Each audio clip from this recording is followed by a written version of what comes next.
C'est encore un grand privilège de pouvoir venir annoncer la parole de Dieu, un privilège que jamais quelqu'un peut se sentir digne de ça, surtout moi qui étais un menteur, avant que Dieu me sauve, et que j'ai le privilège de pouvoir annoncer la vérité maintenant. Fait que j'aimerais ça qu'on commence en prière ensemble.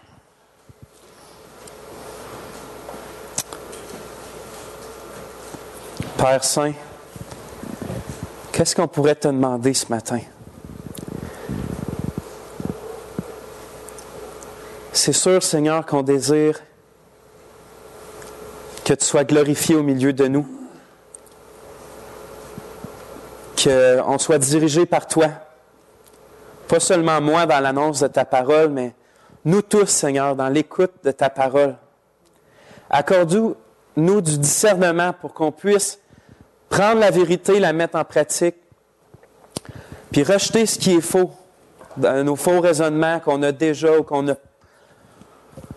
déjà dans nos cœurs, puis qui nous empêche de voir la vérité dans ta parole. Seigneur, accorde-nous ton esprit ce matin pour qu'on puisse apprendre à te connaître davantage, puis te voir comme tu l'es réellement, puis t'admirer, Seigneur, te glorifier, t'aimer, puis prendre plaisir en toi.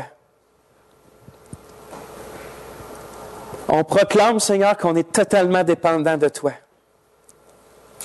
Puis tu dis que tu connais ceux qui se confient en toi. Mais on se confie en toi ce matin, Seigneur éternel. Puis on le fait dans le seul nom de Jésus parce que c'est lui seul, le Sauveur, Dieu fait homme, mort pour nos péchés, puis ressuscité avec gloire d'entre les morts. Pour l'éternité, Seigneur, on va t'invoquer dans ce seul nom-là. Dans lui de Jésus-Christ, ton Fils. Amen. Juste avant que je commence, je ne sais pas s'il y en a ici qui ont... vous savez dans votre cœur que vous n'êtes pas chrétien, vous n'êtes pas vraiment... Je ne sais pas. Vous savez que vous pouvez dire que vous avez une relation personnelle avec Jésus-Christ, puis que vous avez la certitude de la vie éternelle, puis que vos péchés sont pardonnés. J'ai commencé une étude qui s'appelle « Connaître Dieu ». C'est le 4e message aujourd'hui, puis on a vu plusieurs choses. Une de ces choses-là, c'est peut-être la première fois que vous allez vous faire dire ça, mais c'est que vous n'avez pas été créé pour vivre pour vous-même. Puis la joie ne se trouve pas dans vivre pour vous-même. Si vous êtes centré sur vous-même, vous êtes, comme j'étais, parmi les plus misérables, parce qu'il n'y a aucune joie en nous-mêmes. On a un cœur mauvais, un cœur qui ne peut pas être satisfait, puis on n'a pas été créé pour ça, on a été créé pour vivre pour Dieu, puis prendre plaisir en Dieu, qui est une source infinie de joie, de contentement, de plaisir, puis faire sa volonté est la chose qui réjouit nos cœurs. Fait que pendant que je vais prêcher aujourd'hui, si justement vous êtes une de ces personnes-là qui ne connaissent pas Jésus-Christ, je vous invite à écouter la parole de Dieu, puis à vous poser dans votre cœur si vous êtes vraiment heureuse, puis si vous voulez vraiment être heureux, puis avoir la vie éternelle, écoutez la voix de Dieu dans votre cœur, puis celle qui est prêchée aujourd'hui, puis donnez-vous à Dieu par Jésus-Christ qui est mort pour vous autres à la croix. Fait que je commence mon message là. Comme j'ai dit, c'est la 4e partie de la série « Connaître Dieu ». Puis, je commencerai comme ça. Ce monde-là, puis les hommes en général, depuis toujours, ont toujours été arrogants envers Dieu. Une manifestation de cette arrogance-là, si je ne pourrais pas dire la plus grande manifestation, c'est que depuis le Jardin d'Éden, depuis Adam puis Ève, l'homme a pensé qu'il pouvait être comme Dieu, ou être divin comme Dieu. Puis ça, c'est au travers des religions, au travers différentes sectes, même au travers d'une branche sectaire du christianisme, des gens ont tout le temps proclamé qu'ils pouvaient être Dieu, ou en tout cas faire partie de Dieu, dans un sens où que nous-mêmes, on serait Dieu, ou on serait divin. Puis, c'est pas la seule manifestation de cette arrogance-là. Une de ceux-là, c'est que peut-être que, sans dire qu'ils pouvaient être Dieu, souvent les hommes ont pensé puis ont cru qu'ils pouvaient vraiment comprendre Dieu puis s'approcher par eux-mêmes de Dieu. C'est le cas du bouddhisme ou de l'hindouisme. Souvent, qu'on dit que justement, on fait toute partie de la conscience divine qui est Dieu, puis qu'en faisant certaines pratiques constamment, on peut s'élever puis vraiment comprendre qui on est. Donc, connaître qu'on est Dieu, puis qu'on fait partie de Dieu, puis en tout cas grandir là-dedans. C'est de l'arrogance de penser que l'homme a tout le temps eu de penser qu'il pouvait comprendre la divinité, de comprendre Dieu, puis de pouvoir s'approcher de lui. Mais c'est pas juste du côté des religions, du côté des sectes, que cette arrogance-là a pris forme. Ça a été aussi dans l'autre extrême, où ce qu'on appelle aujourd'hui l'athéisme naturaliste. Ce que je voulais dire par là, c'est que des gens qui ne croient pas en Dieu, puis que les seules choses qu'ils croient, c'est les choses qui sont observables, qu'ils peuvent analyser et comprendre dans le sens naturel des choses. Donc Dieu, vu qu'il n'est pas observable, qu'il n'est pas visible, qu'il ne peut pas être analysé, pour eux, Dieu n'est pas vrai. Tout ce qui est vrai peut être compris par la raison humaine. Puis je crois que cette catégorie-là de personnes, cette branche-là de l'humanité, est plus arrogante encore que ceux qui sont dans les religions, parce que au moins, même s'il y a des gens qui pensent qu'ils peuvent comprendre Dieu, ils laissent tout le temps une place au mystère, ou au mystérieux, ou à l'incompréhensible. Mais cette branche-là du naturaliste ou de l'athée, lui, il pense qu'il n'y a rien qui peut être vrai s'il ne le comprend pas. Par exemple, il y a là des dizaines d'années, avant l'explosion de la science, quand des gens regardaient la pluie, comment il y a une grande quantité d'eau qui peut sortir de ces nuages-là, ils voyaient comment eux autres, ils étaient petits, puis que c'était quelque chose de grand qu'ils ne pouvaient pas comprendre, puis c'était souvent porté à louer Dieu, même si des fois c'était malheureusement pas le vrai Dieu, mais au moins, ils comprenaient qu'ils ne comprenaient pas grand-chose. Mais avec la beauté de la science à cette heure, qu'on peut voir puis comprendre des choses qui étaient inimaginables avant qu'on puisse comprendre, les gens arrivent puis regardent l'eau qui tombe du ciel puis disent, ben, c'est normal, c'est l'eau qui s'évapore, là c'est dans les nuages, puis à cause de la gravité, ça retombe, puis tout ça. Puis ils se disent, c'est normal, c'est juste le cycle de la nature. Mais pour eux, ça a été une source d'orgueil parce que, à cause qu'ils comprennent certaines choses qui étaient incompréhensibles avant, ils pensent qu'ils comprennent toutes choses. Ils ne peuvent pas expliquer pourquoi il y a une molécule d'eau, ils ne peuvent pas expliquer pourquoi ça c'est là. Tout d'abord, pourquoi il y a de l'eau, puis pourquoi il y a des règles de gravité, des lois de gravité, puis tout ça. Mais ça, ils ne pensent pas plus loin. Et à cause qu'ils savent qu'il y a un cycle de l'eau, puis qu'ils peuvent expliquer une certaine partie du processus, ben, il n'y a rien d'impressionnant là-dedans. C'est juste la règle, la nature. C'est juste le processus normal. Puis, il ne faut pas penser que cette façon-là de penser n'a pas influencé l'Église au cours des siècles.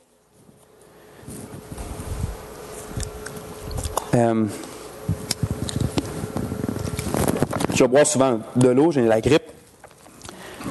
Il y a beaucoup de monde, des chrétiens sincères aussi des fois, ça peut arriver souvent, qui pensent dans leur cœur qu'ils peuvent comprendre Dieu.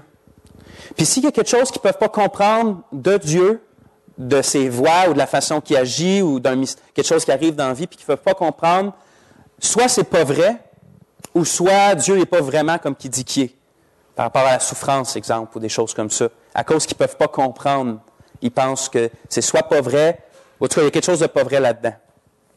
Puis, si on a parlé dans cette étude-là qu'on veut s'approcher, on veut apprendre à connaître Dieu, mais si c'est l'attitude qu'on a dans notre cœur quand on cherche à s'approcher de Dieu, si on pense qu'il faut le comprendre pour s'approcher de lui, ben on ne va jamais s'approcher de Dieu, puis on ne va jamais apprendre à le connaître. La Bible est claire sur ce sujet. Dieu, il est grand. Dieu, il est transcendant. Ça veut dire qu'il est au-dessus de toute chose. Dieu, il est saint. Dieu est infini. Dieu est éternel. Dieu est esprit. On ne peut pas le voir.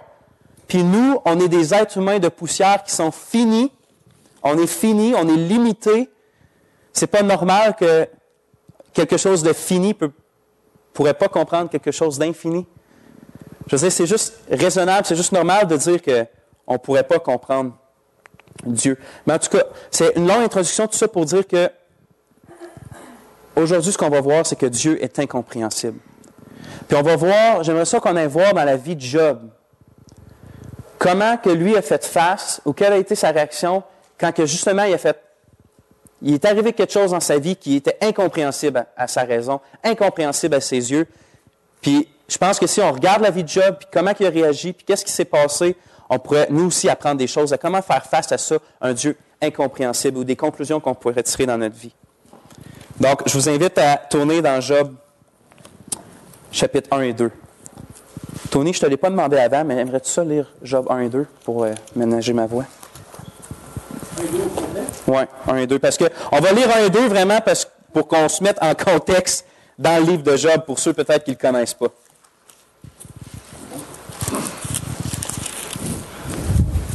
Il y avait dans le pays d'Uz un homme qui s'appelait Job. Et cet homme était intègre et droit. Il craignait Dieu et il se détournait du mal. Il lui naquit 7 fils et 3 filles.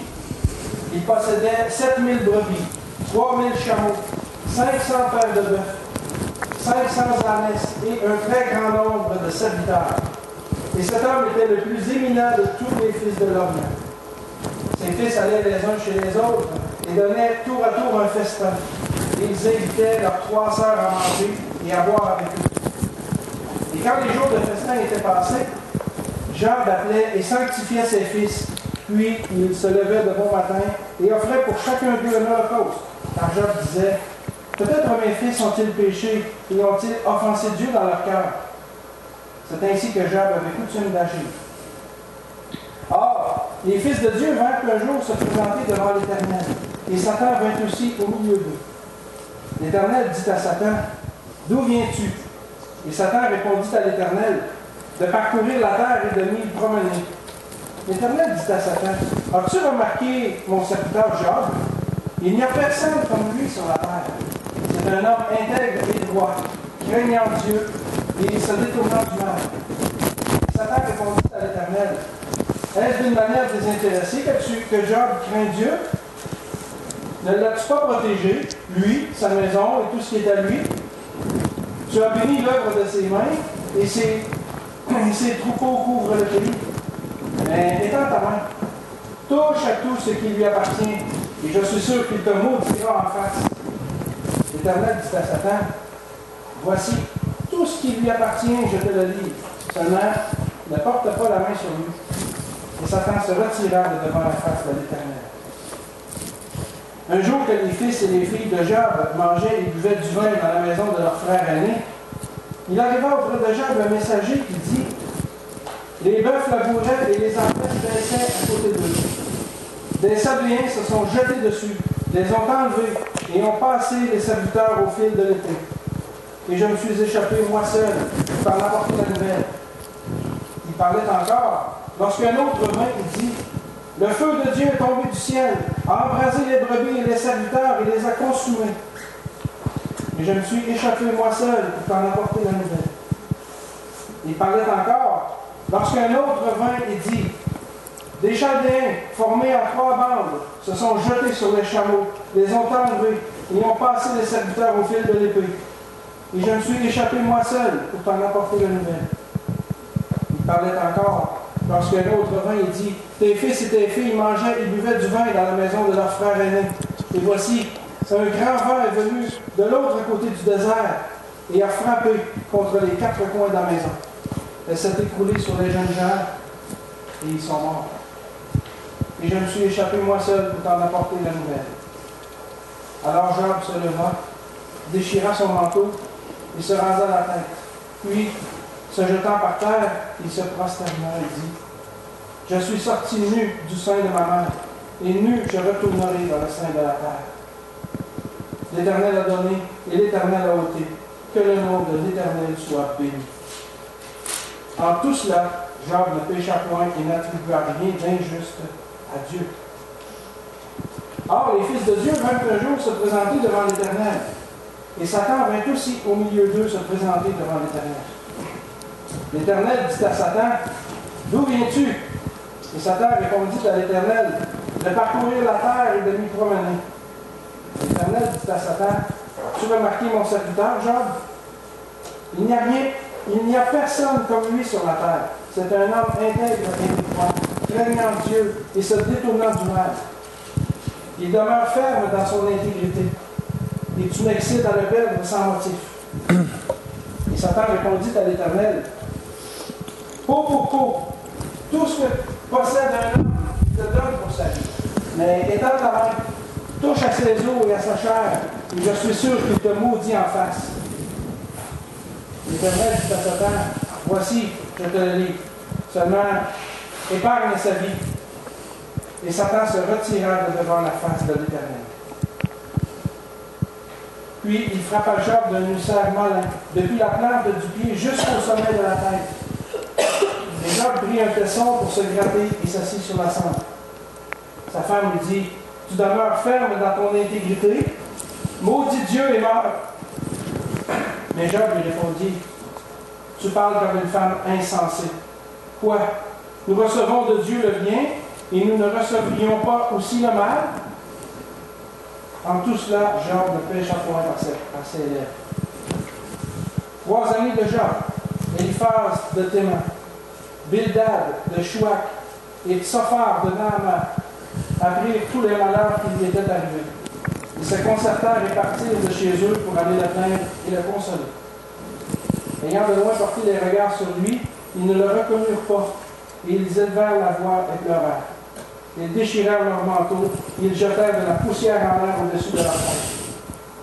Ils se tinrent assis à terre à côté de lui 7 jours et 7 nuits, sans lui dire une parole, car ils voyaient combien sa douleur était grande.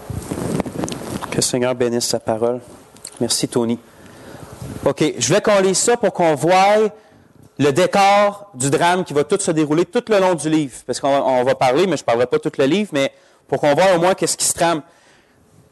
Le décor, c'est ça. Dieu lui-même, il déclare Job comme un homme droit, un homme intègre qui craint Dieu puis qui se détourne du mal. Dieu lui-même donne ce témoignage-là de Job. Mais même s'il donne ce témoignage-là de Job, il permet que Job soit affligé grandement, au-delà de l'imaginable, par toutes sortes de souffrances. Fait qu'on pourrait décrire le livre comme ça, c'est les souffrances d'un homme innocent. Puis, je vais vous lire quelque chose d'un commentaire d'un théologien qui s'appelle D.A. Carson sur le livre de Job. Il dit ça comme ça. La Bible aborde la réalité du mal de nombreuses façons. Parfois, justice est faite de façon visible dans cette vie déjà. D'autres fois, et dans le Nouveau Testament en particulier, la rétribution finale du mal est liée au jugement à venir. Dieu peut se servir de la souffrance pour nous humilier, car elle combat notre orgueil sans limite. La guerre, les épidémies et la famine sont souvent de terribles jugements de Dieu. La Bible développe ces thèmes et bien d'autres encore. Mais le livre de Job est unique parce qu'il nous oblige à réfléchir à la question de la souffrance d'un innocent. Donc, comme on a vu, le contexte, c'est que Job souffre beaucoup, puis il ne sait pas pourquoi. Il ne sait pas qu'est-ce que nous, on sait, qu'il y a quelque chose entre Satan et Dieu qui se trame, puis Job est affligé de ça, mais lui, il n'a aucune idée de ça. Il fait juste réaliser qu'il souffre. Puis, tout le long, jusqu'au chapitre 38, qu'est-ce qui va se passer dans le livre de Job? C'est que ces 3 amis qui sont venus le consoler, ils vont arrêter de le consoler après une couple de temps, puis ils vont se mettre à lui parler. Puis ils vont se mettre à lui dire, à l'accuser de des choses, qu'il doit avoir péché certainement pour recevoir ces choses-là. Puis Job, lui, de son bord, il va constamment répondre en se défendant, en disant, j'ai rien fait de mal pour mériter ça. Je dis pas que je suis parfait, mais j'ai rien fait de mal pour mériter ça. Donc, ça va être tout le temps un dialogue entre les amis de Job, puis Job, qui, eux, ils vont l'accuser, puis Job va essayer de se défendre. Puis dans ses plaintes, il va essayer de comprendre pourquoi ça lui arrive. Les amis de Job pensaient que Dieu est bon, puis que Dieu est juste, puis que Dieu contrôle toutes choses. Puis ils pensaient que ce qu'un homme sème, il reçoit. Puis c'est vrai, la Bible témoigne de ça, que Dieu, il contrôle toutes choses avec justice, puis que ce que les hommes sèment, s'ils sèment pour le mal, ils vont récolter le mal. Sauf quelque chose qui avait l'air à manquer dans leur façon de penser, c'est qu'ils semblent penser que c'est la notion du temps. Pour eux, Dieu semble juger tout de suite. Donc, s'il m'arrive quelque chose de mauvais dans ma vie, c'est à cause que je viens de faire un péché et que Dieu me juge tout de suite. Ils n'ont pas l'air à laisser de la place pour... Des fois, le jugement de Dieu, on voit dans la Bible, il est très, très long. Ça peut être... Même des fois, ça peut aller jusqu'à l'après la mort avant que quelqu'un soit jugé par la justice de Dieu. Donc, ils n'ont pas cette conception-là. Puis aussi, ils ne semblent pas laisser de place pour la souffrance d'un innocent, justement. Pour eux, dans leur théologie, quelqu'un qui souffre, c'est à cause qu'il a fait un péché. Ils ne semblent pas avoir de place pour que quelqu'un puisse souffrir puis être innocent. Donc, pour eux, le raisonnement, c'est que Job a péché puis que Dieu l'a puni. Donc, il l'accuse de ça, il dit « Arrête de te plaindre, à un moment donné, repens-toi. C'est évident que tu as péché parce que il t'arrive tout ça. » Puis Job, lui, de son côté, il se défend de ça, il dit « Non, c'est pas vrai. » Fait que pendant les 30 chapitres et plus qu'ils vont suivre, c'est constamment ça, des nouveaux dialogues, puis souvent les mêmes choses sont répétées. Maintenant, je suis sûr que vous comprenez que la détresse de Job peut être justifiable. Je veux dire, tout perdre comme ça, nos enfants, notre maison, tout ce qu'on a, puis même notre physique, c'est quelque chose de terrible que la plupart d'entre nous ne peut pas imaginer de tout perdre ça. Puis il avait raison, Job, quand il disait à ses amis que c'était injustement qu'il souffrait. Il n'avait rien fait pour mériter ça. Puis c'est Dieu lui-même. La Bible nous le montre, il n'avait rien fait pour mériter ces choses-là. Fait qu'il ne pécha pas dans ce sens-là que la Bible nous dit en attribuant à Dieu quelque chose d'injustice. Comme ses amis, au contraire, que lui, il le traitait de coupable quand il ne l'était pas. Eux, ils ont péché en disant ça. Mais Job, quand même, dans sa recherche désespérée de savoir pourquoi il était dans un état aussi misérable, puis dans son désir de vouloir être justifié devant ses amis, je veux dire, d'avoir raison devant ses amis, puis devant Dieu, ben, il est allé trop loin dans son raisonnement. Il ne pouvait pas concilier le fait qu'il souffre comme le résultat que Dieu le jugeait, justement. Il ne pouvait pas concilier les deux. Il savait que Dieu était juste, fait qu'il ne pouvait pas comprendre pourquoi il souffrait. Fait qu'il refuse de confesser qu'il a fait quelque chose de mal, puis il a raison, il n'a rien fait de mal. Fait qu'il refuse de confesser qu'il a fait quelque chose de mal, puis il a raison là-dessus, comme j'ai dit. Mais au lieu de reconnaître qu'il y a peut-être une place dans tout ce qui arrive pour l'incompréhension, peut-être qu'il y a quelque chose qu'il ne comprend pas, puis qu'il ne comprendra pas là-dedans, puis que c'est pas Dieu directement qui le fait souffrir en le jugeant puis comme un condamné. Il ne semble pas avoir de place pour ça non plus, lui aussi. Fait qu'il va trop loin dans son raisonnement, puis il vient à franchir la limite, puis des fois il le fait implicitement, des fois il le fait explicitement. Il vient en attribuer à Dieu que peut-être Dieu a mal agi dans cette affaire-là. Peut-être qu'il y avait de l'injustice dans Dieu, dans ce qui m'est arrivé. Je vous fais tourner dans Job 31, 3 à 6. Job 31, on va lire les versets 3 à 6.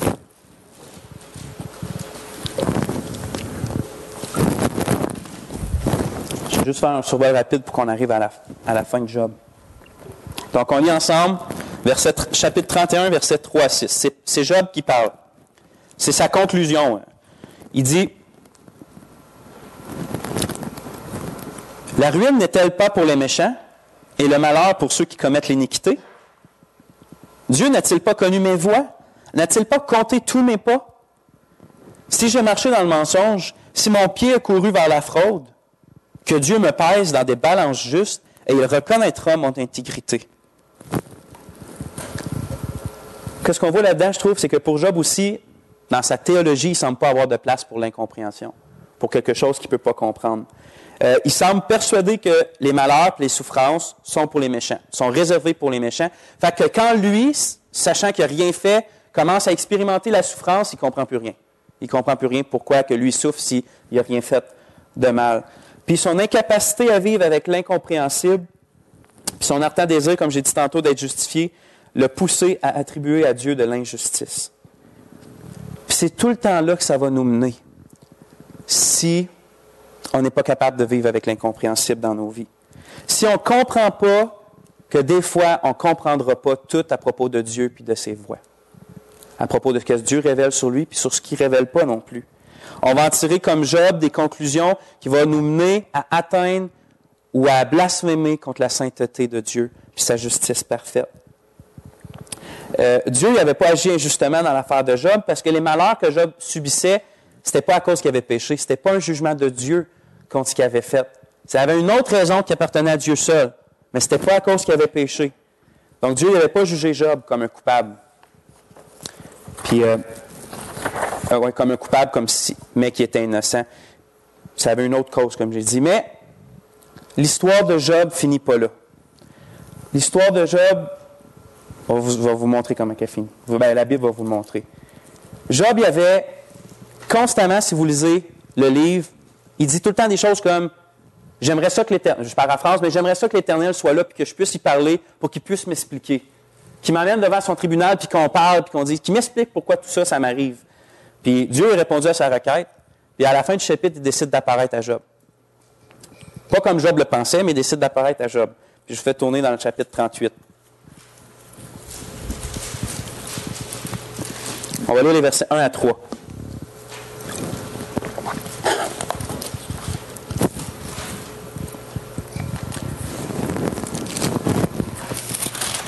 L'Éternel répondit à Job du milieu de la tempête et dit, « Qui est celui qui obscurcit mes desseins par des discours sans intelligence? Saint terrain comme un vaillant homme, je t'interrogerai et tu m'instruiras. » Je pense que ce n'est pas exactement la réponse qu'il attendait de Dieu. C'est comme si Dieu disait à la place, « OK, tu veux des réponses de ma part? Mais prépare-toi, moi je vais te poser des questions, puis si tu es capable de répondre, là je vais répondre à tes questions. » Fait que Dieu il déverse sur lui une série de questions comme une mitraillette, question après question, tac, tac, tac, tac, les plus intimidantes les unes des autres. On va lire quelques exemples au verset 4. « Où étais-tu quand je fondais la terre? Dis-le si tu as de l'intelligence. » Au verset 12. « Depuis que tu existes, as-tu commandé au matin? As-tu montré sa place à l'aurore? » Versets 25 à 31. « Qui a ouvert le passage à la pluie et tracé la route de l'éclair et du tonnerre pour que la pluie tombe sur une terre sans habitants, sur un désert où il n'y a point d'homme, pour qu'elle abreuve les lieux solitaires et arides et qu'elle fasse germer et sortir l'herbe? La pluie a-t-elle un père? Qui fait naître les gouttes de la rosée? Du sein de qui sort la glace et qui enfante le frima du ciel pour que les eaux se cachent comme une pierre et que la surface de l'abîme soit enchaîné. Noues-tu les liens des Pléiades, ou détaches-tu les cordages de l'Orion? Fais-tu paraître en leur temps les signes du zodiaque? Et conduis-tu la grande ours avec ses petits? Connais-tu les lois du ciel? Règles-tu son pouvoir sur la terre? Élèves-tu la voix jusqu'aux nuées pour appeler à toi des torrents d'eau? Lances-tu les éclairs? Partent-ils? Te disent-ils, nous voici? Regardez, chapitre 39, verset 1. « Chasses-tu la proie pour la lionne et apaises-tu la faim des lionceaux? » C'est comme si Dieu est en train de parler à Job par ces questions-là, puis il dit, « Vois-tu comment moi je suis grand, qui fait toutes ces choses-là, qui commande, qui va chercher la bouffe au lion, qui a créé le cerveau, qui fait toutes ces choses. Vois-tu comment moi je suis grand, puis comment toi, tu es peut-être pas mal plus incapable de comprendre des choses que tu le penses. Peut-être que ton incapacité à comprendre des choses est pas mal plus grande que tu l'aurais pensé. » L'Éternel continue à parler à Job au verset 34 du chapitre 39. Il dit, « L'Éternel, s'adressant à Job, dit, « Celui qui dispute contre le Tout-Puissant est-il convaincu? Celui qui conteste avec Dieu a-t-il une réplique à faire? » Voyez-vous, c'est comme si Dieu serait en train de montrer à Job qu'il y a beaucoup de choses qui le dépassent. Quasiment tout sur cette planète-là le dépasse, est au-delà de sa compréhension. Puis c'est comme s'il dirait, tu ne peux pas comprendre ces choses-là. Penses-tu vraiment que dans ton incompréhension, dans la situation que tu étais, là, que tu peux vraiment penser que j'ai été injuste? Peux-tu pas réaliser que peut-être tu ne comprends juste pas et que j'ai resté juste dans toutes ces choses-là? C'est comme, vois-tu que tu ne peux pas tout comprendre? C'est comme s'il l'apporterait à raisonner comme ça. Fait que là, Job, il répond au verset 36 à 38 pour la première fois depuis que l'Éternel lui a parlé, puis il dit, c'est écrit, « Job répondit à l'Éternel et dit, « Voici, je suis trop peu de choses, que te répliquerai-je? Je mets la main sur ma bouche, j'ai parlé une fois, je ne répondrai plus, 2 fois, je n'ajouterai rien. » Fait que Job, il est comme ça, là. Puis il dit, moi, je dis plus rien. En face de la majesté de Dieu, il ne veut plus rien dire, il ne veut plus parler, c'est fini, je ne parle plus. Sauf que le Tout-Puissant, lui, il n'avait pas fini de lui parler. Puis il continue avec d'autres questions, encore plus intimidantes que les autres d'avant, puis il dit des choses comme, verset au chapitre 40, 4 à 9, il dit ça. « As-tu un bras comme celui de Dieu, une voix tonnante comme la sienne? Orne-toi de magnificence et de grandeur, revêt-toi de splendeur et de gloire. Répands les flots de ta colère, et d'un regard abaisse les hautains. D'un regard humilie les hautains, écrase sur la place les méchants. Cache-les tous ensemble dans la poussière, enferme leur front dans les ténèbres, alors je rends hommage à la puissance de ta droite. » Dieu il continue à l'arsenner de questions pour le faire voir qu'il est très, très, très petit comparé à lui-même. Puis là, Job, finalement, sa réaction face à tout ça, il arrive au chapitre 42, on peut lire les premiers versets, les 6 premiers, puis il dit ça comme ça. Job répondit à l'Éternel et dit, « Je reconnais que tu peux tout et que rien ne s'oppose à tes pensées. Quel est celui qui a la folie d'obscurcir mes desseins?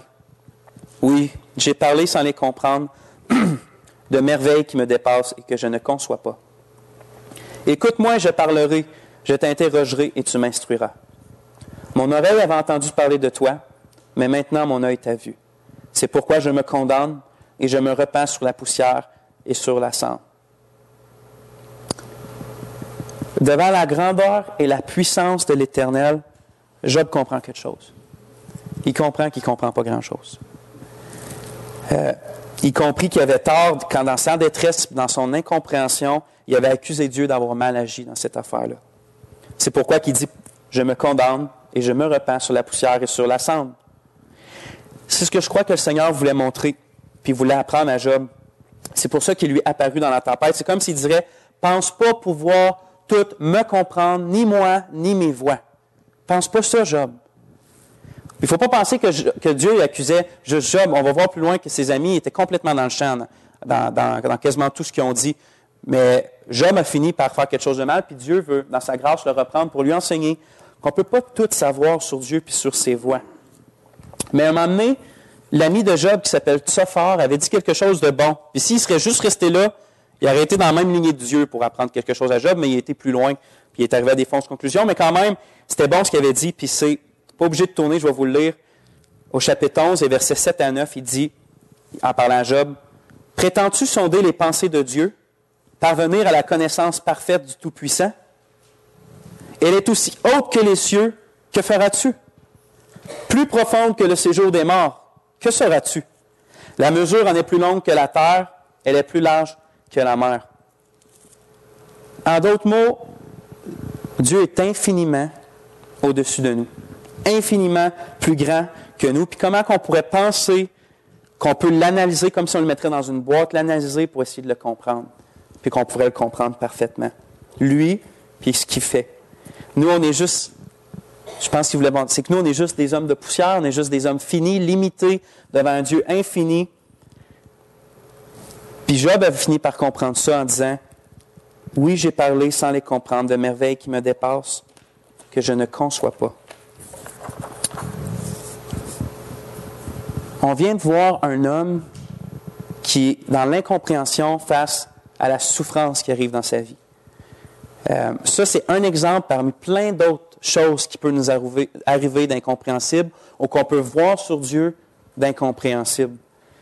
Ce qui concerne Dieu ou ses voies. Puis, dans notre recherche de la connaissance de Dieu, puis dans notre expérience de la vie chrétienne, on va en rencontrer beaucoup d'autres, justement, de ces choses-là. Vous connaissez les paroles d'Ésaïe 55, quand ça dit « Car mes pensées ne sont pas vos pensées, et vos voix ne sont pas mes voix, dit l'Éternel.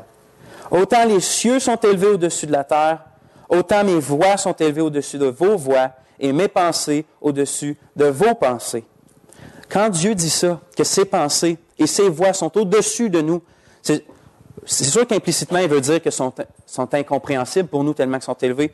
Mais je crois aussi que quand Dieu parle de qui est au-dessus de nous, il veut dire en termes de qualité. Ses pensées en termes de qualité, ses voix en termes de qualité sont infiniment plus hautes que les nôtres. Sont infiniment meilleures que les nôtres en termes de qualité. Dieu, il est parfait. Donc, ses voix sont parfaites, puis ses pensées sont parfaites. C'est-à-dire qu'ils n'ont aucun défaut, ils n'ont aucune erreur. Ils sont infiniment plus excellentes que les nôtres. Puis, nous, on n'est pas parfaitement purs, donc nos pensées ne sont pas parfaitement pures. On n'est pas parfait, donc notre raisonnement n'est pas parfait. On est limité, comme j'arrête pas de le dire plus tantôt. Mais Dieu, lui, est illimité dans ses raisonnements puis dans sa compréhension des choses. Ce passage-là d'Ésaïe, ça nous apprend quelque chose qu'on a souvent tendance à oublier. C'est que Dieu n'est pas un homme. Il ne pense pas comme un homme, puis il n'agit pas comme un homme. C'est une chose qu'on a tendance à oublier, puis qui est terrible, c'est de penser que Dieu est un homme, mais avec juste un peu plus de pouvoir. Comme il pense comme un homme, il agit comme un homme, il a juste plus de pouvoir que nous, étant Dieu.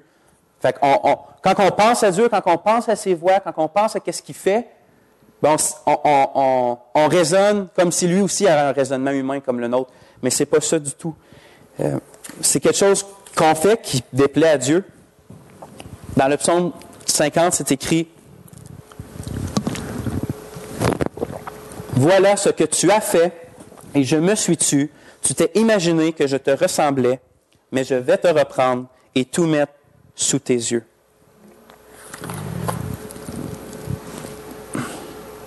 Je pense que c'est justement une des causes pourquoi on a tant de la misère des fois, qu'on rejette en tout cas des vérités sur Dieu, parce qu'on pense qu'il est un homme, fait qu'on pense qu'il y a des raisonnements d'homme, fait que si c'est des raisonnements qu'on ne peut pas comprendre, ben on les rejette comme étant pas vrais. Quand ça nous dépasse. C'est comme si on ne penserait pas que Dieu pourrait être plus grand que nous, puis avoir des raisonnements, puis des voix qui nous dépassent, puis des façons d'agir qui nous dépassent. Mais Dieu, il n'est pas un homme, il est infiniment au-dessus de nous, puis il est différent de nous. On n'est donc pas en position, en étant des créatures finies puis limitées, de juger le Créateur infini puis illimité. Dieu a des façons d'agir qui nous échappent, puis lui-même nous échappe, tellement il est glorieux dans sa grandeur. C'est une chose mauvaise que de se mettre à juger Dieu. Dans Romains, à un moment donné, Paul, il parle de la souveraineté de Dieu, dans Romains 9, puis par rapport au salut d'Israël, puis tout ça, puis quand il fait miséricorde à certains, puis qu'il fait grâce à d'autres, puis il endurcit certaines personnes. Puis il anticipe le raisonnement des personnes à qui il crie, puis il dit ça. Dans Romains 9, 19, « Tu me diras, pourquoi blâme-t-il encore, en parlant de Dieu? Car qui est-ce qui résiste à sa volonté? » Je me reprends. « Tu me diras, pourquoi blâme-t-il encore? Car qui est-ce qui résiste à sa volonté? Ô homme, toi plutôt, qui es-tu pour contester avec Dieu? Le vase d'argile dira-t-il à celui qui l'a formé, pourquoi m'as-tu fait ainsi? » Regardez, c'est pas mauvais. C'est normal, étant qui qu'on est, d'avoir de l'incompréhension. Puis c'est pas une mauvaise chose que d'élever nos questions puis nos plaintes au Seigneur. Tous les hommes et les femmes saintes de Dieu au travers de l'histoire ont constamment été dans l'incompréhension par rapport à certaines choses, puis ont constamment fait monter leurs plaintes, puis leur désir de comprendre vers Dieu, puis c'est quelque chose qu'on doit faire aussi. Ça, c'est pas mal en soi, ça. Le problème, c'est pas d'exposer nos questions à Dieu. Le problème, c'est de pousser nos raisonnements qui sont limités pour arriver à des conclusions fausses sur Dieu. C'est de pas juste exprimer nos désirs, c'est de vouloir, de comprendre, c'est de pousser notre incompréhension jusqu'à temps d'arriver à une conclusion qui est fausse sur Dieu. C'est ça le problème.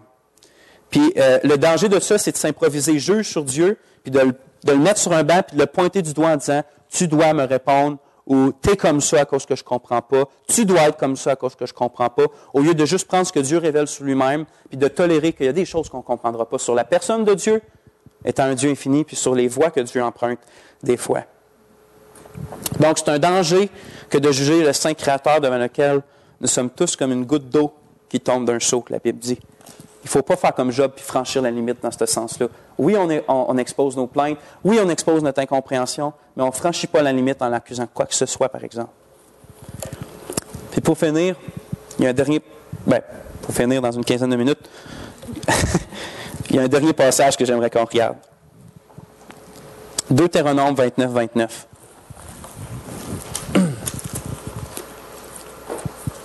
Deutéronome 29, 29. Donc, vous avez Genèse, Exode, Lévitique, Nombre, Deutéronome.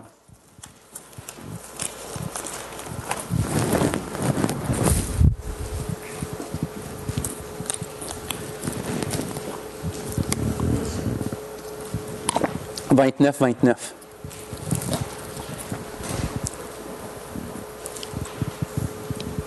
OK, on lit ensemble. 29, 29. Excusez. Les choses cachées sont à l'Éternel notre Dieu. Les choses révélées sont à nous et à nos enfants à perpétuité, afin que nous mettions en pratique toutes les paroles de cette loi. Qu'est-ce qu'on voit? Il y a des choses que Dieu révèle. Puis il y a des choses que Dieu cache. Il y a des choses comme Job qu'on ne comprendra pas parce qu'ils ne sont pas révélées, qui appartiennent à Dieu seul, des raisons pourquoi il agit, il ne nous le dira juste pas. Il laisse ça cacher, Job, je ne sais pas s'il a su à la fin de l'histoire, mais la Bible ne nous le dit pas s'il a su qu'est-ce qui est arrivé, mais en tout cas, durant toute l'histoire, il ne savait pas pourquoi il souffrait comme ça, puis Dieu ne lui a pas révélé. Puis il y a certaines choses dans notre vie qui vont être comme ça. Puis ça va arriver souvent qu'on va être dans l'incompréhension. C'est voulu de Dieu, ça. Il ne nous révèle pas certaines choses, puis ça, on doit vivre avec ça. Puis si on ne vit pas avec ça, on va faire comme Job, on va arriver à des fausses conclusions. Il faut juste vivre avec. Ça ne veut pas dire de ne pas l'exprimer comme on a dit, mais de vivre avec certaines incompréhensions. Puis de ne pas faire comme Job et ses amis, surtout ses amis qui ont mis, comme Dieu dit, obscurci mes desseins avec des discours sans intelligence. Mais Dieu, la Bible est claire, n'est pas un Dieu de mystère. C'est pas un Dieu qui reste caché dans des endroits mystérieux, puis qu'il faut faire certaines pratiques mystérieuses pour réussir à avoir une certaine connaissance mystérieuse. Puis là, on est dans une secte mystérieuse. C'est pas ça du tout. Dieu est un Dieu de lumière, puis il se révèle à nous, puis il veut qu'on le connaisse, puis tout ça. Puis il est tellement grand, donc on ne peut pas l'atteindre, mais lui nous atteint, puis lui révèle des choses sur sa personne, sur sa façon d'agir, sur sa volonté, sur ses désirs, sur ses buts, pour l'éternité, pour nos vies. Dieu révèle ces choses-là, certaines du moins. Puis ça, ils nous sont donnés à nous. Des commandements clairs dans la parole qui nous est donnée, ou des choses sur la nature de Dieu, mais où je veux en venir, c'est que même dans ces choses-là que Dieu nous révèle, qui nous permet de connaître, il y en a qui vont nous être incompréhensibles, quand même. Par exemple, la Trinité.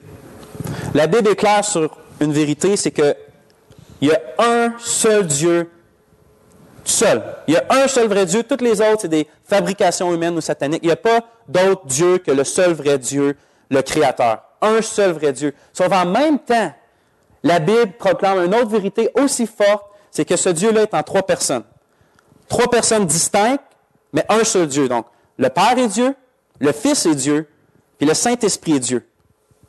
Trois personnes distinctes, mais un seul vrai Dieu. On ne peut pas dire qu'il y a trois dieux. La Bible est claire. Il y a un seul vrai Dieu.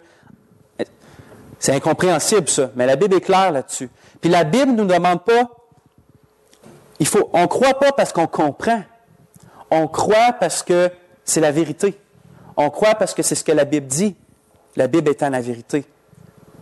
Si on appliquerait cette logique-là, qu'il faut croire seulement ce qu'on comprend, on serait... Regardez, vous êtes tous assis sur des chaises en ce moment.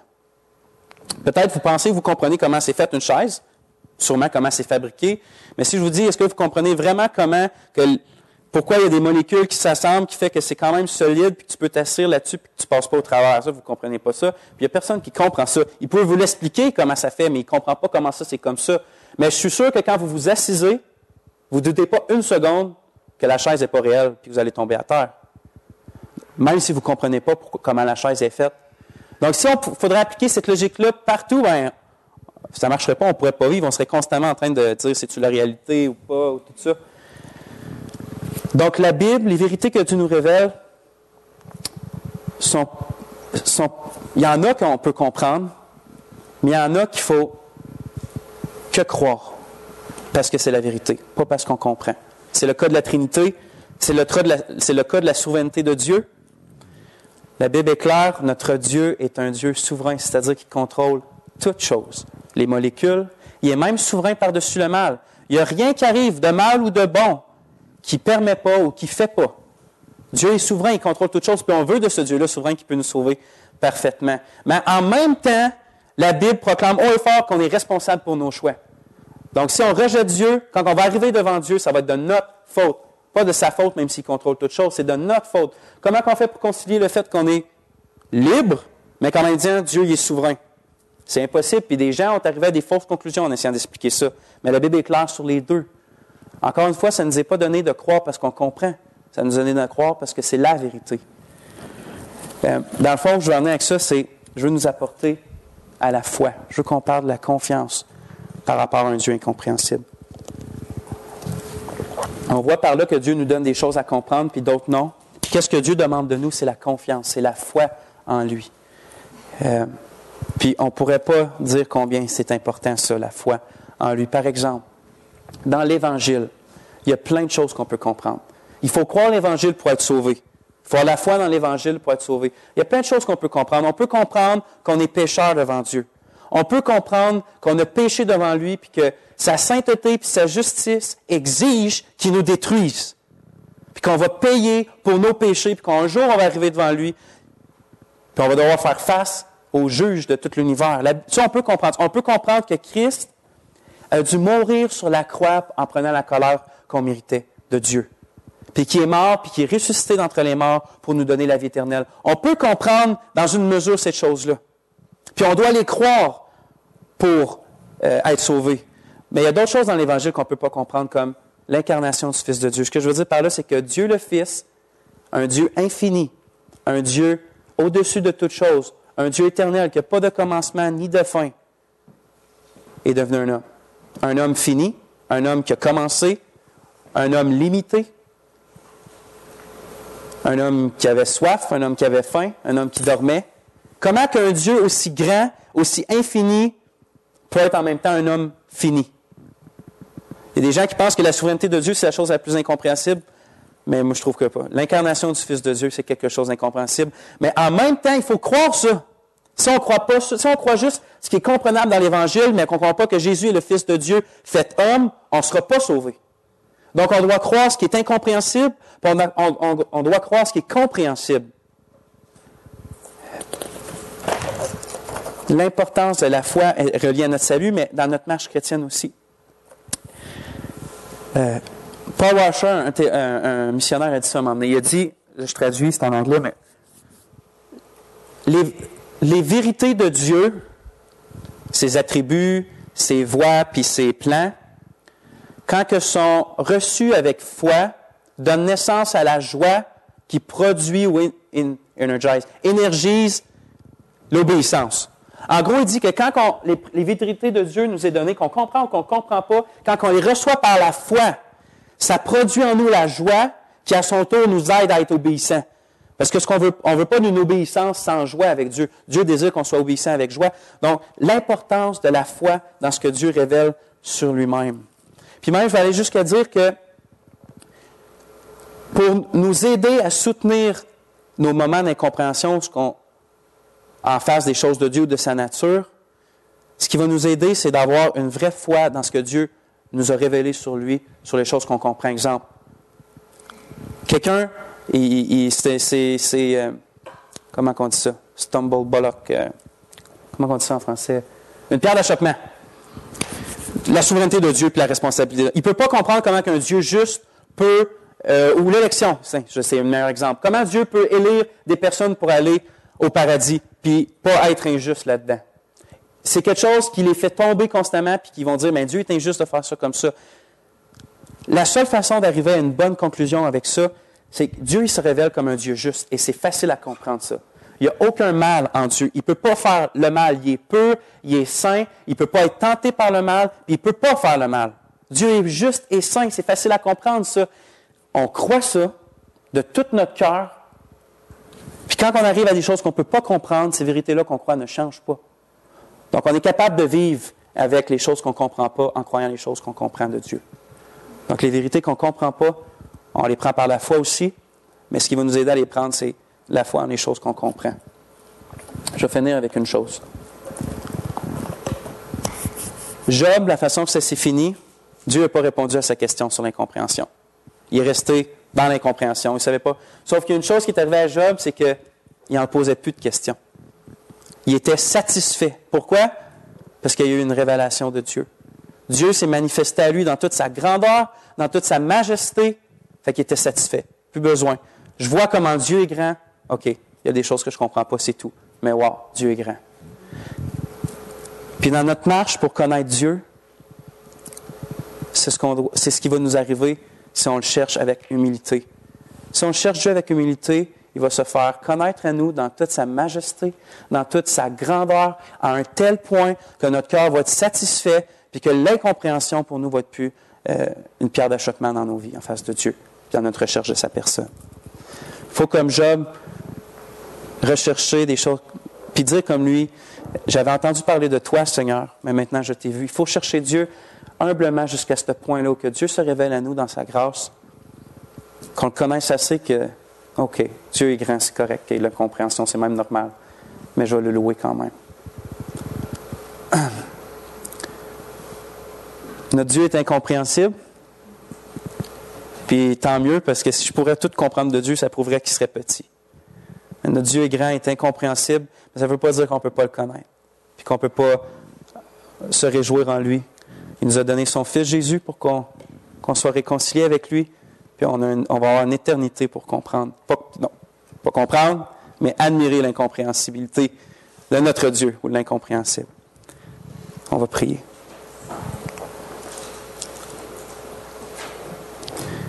Quel Dieu grand, Seigneur, que tu es, puis ma bouche est si petite pour essayer de montrer comment tu es grand, Seigneur. Fais en sorte qu'en poursuivant notre étude de toi, on puisse voir justement ta grandeur, comment tu es majestueux, comment tu es infini, Seigneur, puis viens te révéler à nous d'une telle sorte que nos cœurs vont être satisfaits avec ce que tu vas nous montrer de toi. Qu'on ne soit pas constamment en train d'essayer de comprendre l'incompréhensible. Mais viens, Seigneur, te révéler à nous. Puis on veut te rendre gloire parce qu'au travers de ton Fils Jésus, tu as pris nos péchés sur toi. Tu es mort avec eux, Seigneur, pour qu'on puisse avoir la vie éternelle en toi. Puis s'il y a quelqu'un ici aujourd'hui qui ne te connaît pas, viens le sauver, Seigneur. Donne-lui la vie éternelle. Attire-le à toi. Fais-lui comprendre combien tu l'aimes, Seigneur. Et ça à la gloire de ton nom. Amen.